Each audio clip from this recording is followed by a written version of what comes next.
Hi guys, welcome to Stories We Carry podcast. It's been a while. Yes, it's been a while. We see you guys. Thank you so for much for the the love, support. the support. Yes, keep liking, sharing, and subscribing. Yes, share with your friends, your family who might find our podcast useful. Yes. Today it's episode 4. We'll be joined by Dennis, who's a Kenyan in the hospitality industry. We are your hosts, Sudizai and Panashe. So, Stay guys, tuned for the episode. Yes, and we'll hear what Dennis has to say about his expat life. So stay tuned, guys. Sit tight. We got you. And enjoy. Hi, Dennis. Hi, welcome to Stories We Carry podcast. How are you doing today? Fine, I'm doing great. Okay. Give us a brief intro of who you are, where you come from. Yeah, for sure. Thanks. I'm Dennis Odhiambo. I'm from Kenya. Studied in the city, but I was born in a rural place. It's called Siaya, Kisumu. Yeah. Okay. We do share like same village with the former President Obama. His father from this village. Oh. That's why my name Dennis Odhiambo. So he Obama. It's like a community, same area. Yeah. Oh, okay. We are graced by the relative of the former American president. Wow. Stories We Carry is going places, huh? So you said you're from Odhiambo in Kenya? Odhiambo, yeah. Odhiambo. Okay, okay. So what inspired you to move to Saudi? To Saudi, really, it was never in my mind when I was studying, So we were in the city, then suddenly the hospitality part was also not my dream. Oh, really? But yeah, there was I wanted to do engineering. Okay. So during the intake, there was some issues with the fees, and I got late on the payments. Yeah. So I was advised by my auntie to do hospitality. Yeah, it's jobs are readily available. And I say okay. Okay. Yeah. So was this your first move? Yeah. Outside of Kenya. Outside of Kenya. So after that, we saw the job market there. Then there was an opportunity in the Middle East about Saudi Arabia. Then I say, okay, I give it also a first try. Okay. So that's how I came. When did you move from Kenya? It's like 2017. Oh, so you've been here for years. Yeah, I've been here for years. Oh, okay, that's nice. So what were your first impressions of Saudi when you came? Saudi, when I came, it was because I am from a Christian background, that is Islamic and kind of strict with the dressing and how you conduct yourself. So the first impression, it was a little bit challenging, but with time I caught up with it. Okay, so did you move with your family? No. First I moved alone. Yes. Yeah, I moved alone in 2017. It was it was a month of Ramadan, so that's the the month of Ramadan, really? So when I came, it was people are fasting. I'm not used to that. When they are fasting here, the whole country is fasting. You don't drink water. So the shops are closed. So it took me like 3 or 4 days to understand when to make shopping. To adjust. Okay. It was so how's life as a restaurant manager in Saudi as compared to Kenya? You worked in Kenya, right? Yeah. Yes. And how is it different culturally, socially, as well as like the professional environment? The professional environment is kind of same, but the difference only is about the customer relation and like. But now things have changed. Before when I moved in, it was different. Like it was when you have customers, you cannot face the ladies, or you just have to. So even if they have a kid boy, you have to talk to him. But now it's different. After it's changed, totally changed. So before it used to, but now it's okay. Flexible. Okay. So what's the biggest culture shock that you experienced? The culture shock, like something that you don't do back home that they do here. That was very surprising to you. The culture shocks. It's like I told you at first it was a shock, but now I think things have changed. Like when like the men will never greet the ladies, which is something that we don't do back home.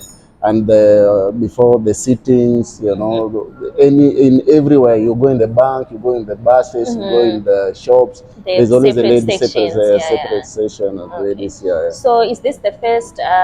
Where did you work previously before you were working here at the break? At the break, no. My journey is like I've worked in like 5. Wow. My first, I came in a hotel. It was Al Masa Hotel. It was a 5-star in Jeddah. Okay. After that, they were opening a branch in Riyadh. Okay. So they sent me. I was still new, but they sent me because I was more competitive here to come and open a new branch here. Wow, that's nice. Yeah. They realized your experience and how good you were at the job. Okay, so which food do you miss the most from back home? Kenyan food. I don't know you have it there in your country. It's the maize. It's from the maize flour. They boil it like it's called ugali. Oh, ugali. Okay. For us, it's called sata. Sata. Yeah. These are our main food there. And, so you can't find mealie meal to make ugali this side. It was minimum because they only have the yellow corn. And it's not that holding like ours there. Your ugali. Yeah, I think ugali is a bit harder than sata. So we find it easier for us. We go to Lulu, the hypermarket. We get the iwisa, the South African maize meal. Yeah, it's quite soft, so it won't be the same as ugali, but it's something that. Yours is like it's always soft. It's soft, almost porridge. Yeah. Well, Dennis, it's nice to have you here on Stories We Carry podcast. So, can you explain how we are staying connected to your Kenyan roots while in Saudi? Yeah, the Kenyan. We have the social media, and sometimes we watch also the televisions for Kenya. And also there is the groups like we found like some expatriates, the Africans, mostly from Kenya. So and we meet on Fridays like this, Fridays nights like that. So we can chat our way. So that you can interact. So that you not miss home that much. Yes. Okay. What advice would you give to someone who wants to move abroad, be it Saudi or any other country? Yeah. They have to go out and look for greener pastures. Yeah, like the difference mostly is in our countries. The salary levels and something like that. Yeah, you have to work a lot and do a lot of work at minimum payment. Here, at least they recognize that, and you have a specific work line. Yes, they recognize that. Yes. Okay. So, which favorite Kenyan dish do you miss the most? Nyama choma and chapati and ugali. Yeah, ugali. Ugali has to be there. Okay. So, do you even try to prepare it from here, or it will be different from the one at home? We tried, like for the ugali, it's for the maize flour. And as she said before, there is the maize flour now. It's a good one. Before we used to use the corn flour, but it dries up very fast. So. Yes. Okay. Then what's one thing that you brought from home that you can't live without? Like, this is my thing. I can't live without it.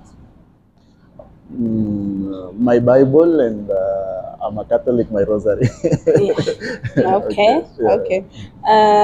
What Arabic words do you use the most?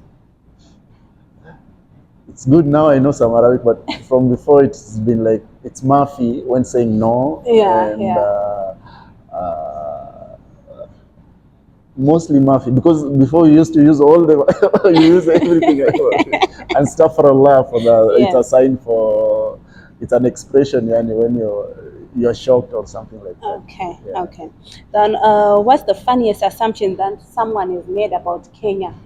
Oh, it's like there are lions and what you call elephants roaming in the city. In the streets, so they'll be everywhere. Okay. Then what are the final words of encouragement that you want to give to fellow expats in South or in other countries? Fellow experts, mostly it's we always move out of our countries because of certain goals, so we just have to focus on this, follow the whichever country or rules, and be a law-abiding citizen, Yes. focusing on your goals. Yeah. Okay. So if the people watching from Saudi Arabia, they are invited to the break restaurant. Yes. They can. It's it has a cool vibe for chilling, and especially the break. Its whole idea is about because this being an office areas. So when once the office workers with a busy schedule, you have like 15 minutes or 10 minutes break. You can come get your snack or get your meal and go back. Also at night is the break from your daily routine. You understand? Yes, So if at night you can come down, have the dinner, breaking from the daily routine. And if they're soccer lovers, they can also watch soccer. Yes. They can also watch soccer while at the break. Okay, it was nice having you, Dennis. Thank you for the time and the opportunity to have you on our podcast. Thank you. Welcome. Thank you, David. That was Dennis from Kenya. If you have any follow-up questions for him, you can DM us, then we can share with him, then he can give a response to you guys. Thank you so much for tuning in. We look forward to seeing you on the next episode. Like you said, don't let anything limit you. Move out there, guys. Look for greener pastures. Yes. And if you have any stories which are interesting, any experts out there having their stories, you can DM us. Then we can discuss them on the show. DM us on Insta, TikTok, and YouTube as well. You can just comment down below any questions that you have. Do like, share, comment, and subscribe, guys. Till next time. Bye.